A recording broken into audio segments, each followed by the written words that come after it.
Good evening, I hope everyone's well today. Thank you for watching, it is appreciated as always.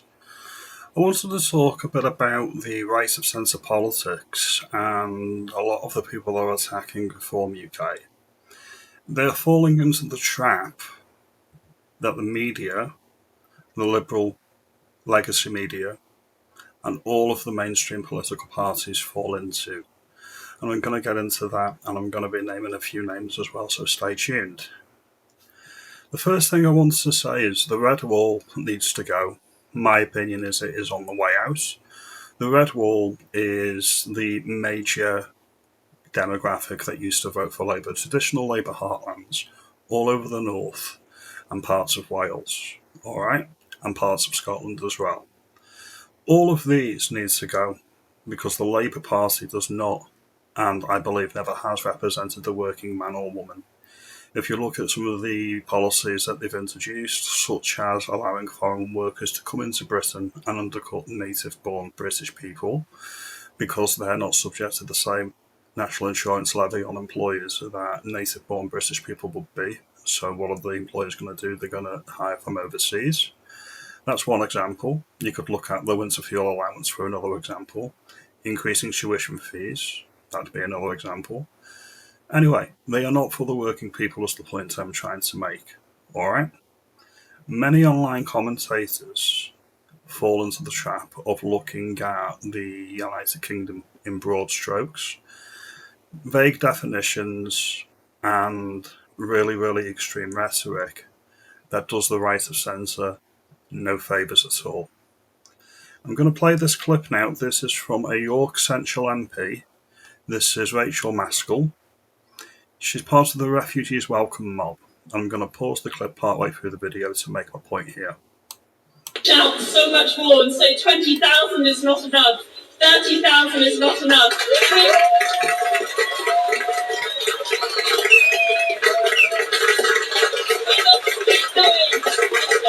We are at saturation point because what does it matter if we have to wait another week for a hospital visit? What does it matter? It matters a great deal. I personally have serious medical issues and I've been on waiting lists for operations. And there's people in my family that in the past have had cancer diagnoses and they've had to be on waiting lists for months upon months to begin radio or chemotherapy. So when you have a leftist libtard like Rachel Maskell in York, what does it matter to her if my dad, your mum, my sister, your aunt, has to wait longer to get treated in the NHS? There's no skin off her nose. At the end of the day, your family is just a vote to her, alright? And this is the problem that the right falls into, especially the very online right that attack Reform UK. Or if our class sizes are slightly bigger, or if our city is slightly fuller, what does it matter if things are slightly more challenging, if we have to pay a little bit more into the system? Surely it is worth it to see those lives being restored again. Right. If it's life and death between your close personal family members and allowing a dinghy diver to come into the country and suck up those resources, the life or death local issue with either a close family member or friend needing treatment for terminal illnesses, that will always trump some random fucker from France, pardon the language, that's coming in and getting everything that the native-born British people do not get. That is my bottom-up approach to politics. And this is why real-world outcomes, especially up in Runcorn, matter, which is why my MP is a breath of fresh air.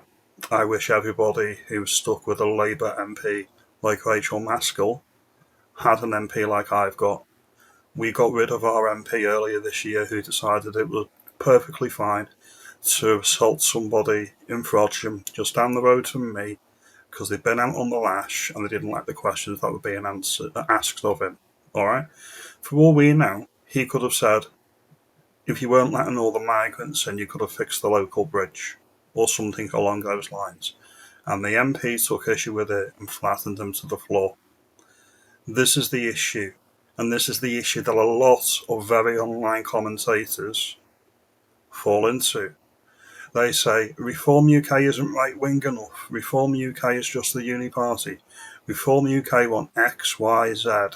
They are not what they claim to be. My MP is the best MP we've had in Runcorn and Helsby for nearly half a century. She's getting things done locally, and she's providing a voice to the voiceless that we've not had in the north. This is the point I'm trying to make. Then we look at this. This is the same MP, Rachel Maskell, from Central York. The Lefty York MP has demanded that local Labour councils start taking down England flags because they threaten the breakdown of our society. That's your typical Labour MP. That's what they think of the British flag and the England flag.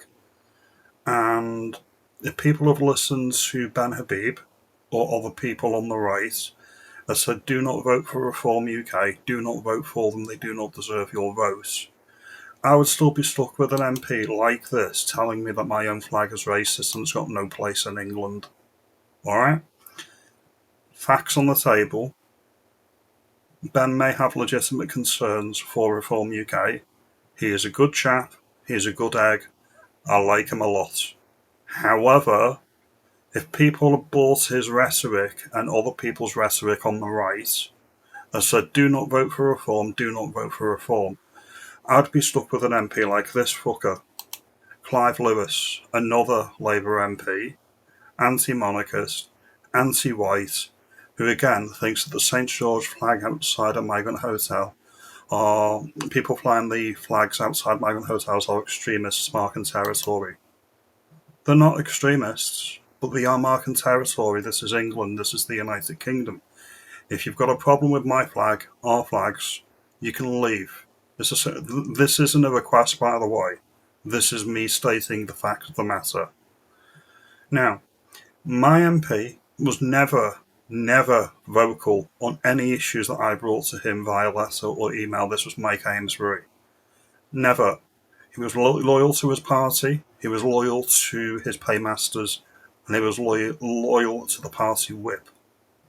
My new MP, who people have a problem with, on the right, says things like this. The judiciary is politicised, and under a reform government that will be changed, because we cannot have the tail wagging the dog here. The will of the people, a government that ignores the will of the people on the scale that your government is ignoring, is a government that will fall. And I would be amazed if you carry on like this, ignoring the will of the people, whether you get to the end of this term, because you're quite right, Michelle. What is going to happen? You're saying you're going to close these hotels.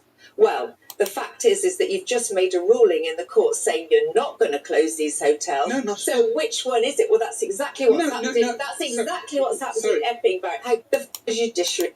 So we'll leave that one there. She's banging on about migrant hotels. She's been banging on about HMOs, houses of multiple occupancy, which are a specific issue up in Runcorn and Helsby, like many red wall areas. We've got no more migrants coming into Runcorn and Helsby. The Home Office has been closing down illegal businesses up in Runcorn and Helsby. Are they doing that in other red wall seats that are currently still under Labour control? Are they doing that? Think of these things. When people are saying you cannot trust Reform, I can't trust Labour, and I can't trust the Tories, and I won't trust them, and I can't trust them. I believe in real world outcomes, and I look at it from the bottom up angle. Nobody in the country is beneath me. This is the problem with a lot of larger online commentators and profiles I've found. They take a top-down approach, much like the legacy media do, your mainstream political parties do, and even people in Restore Britain. I'm a member of Restore Britain, by the way. They've said things very similar to what Reform have said, with there's certain people, like the Axley Lennon, that wouldn't be welcome in Restore Britain as a movement. He's not right for their movements. Those are the words from somebody who's actually in Restore Prison. So when people are coming out and attacking reform, ask yourself why. Don't just take it on faith that they are solid and they are good actors. Most people are looking after their bottom line. They're looking at it from their angle. This is why I've not decided who I'm going to vote for in the next general election. I've got 3 or 4 years to think about that. The thing of the matter is, or the point of the matter is, my local MP is delivering local results, and that's what I need to be focused upon, alright? Always have a bottom-up angle on politics. Always be humble. Always be ready to learn new things. Always be open to new ideas. Do not be dogmatic in your approach, and do not throw any baby out with the bathwater. My MP is the best MP we've had up here in a very long time, and from a psychological point of view, you have no idea how powerful that is. I speak to many people locally in my area that never voted before, but they will be voting again, and they will be voting for reform because they are delivering tangible action and tangible results. I've got lefty mates that have come up to me and said, this new MP is really growing on me, she's really good, isn't she? I'm like, yeah, no, of course she's good, she's not a Labour MP. Then you look at this one, it's not just about the larger issues like the migrants, she's also on the ball about local issues. Lake is meant to be a jewel in Runcorn's crown, and yet look at it, it's dried up, the wildlife system has been decimated, ducklings have died. I wrote to the council a month ago and United Utilities demanding action. The Labour council leader said he would sort out the problem, but nothing has been done. It's an eyesore. People that used to come and sail their boats on the lake can't do that anymore, clearly. The problem needs to be fixed, and it's all down to Halton Borough Council's bureaucracy.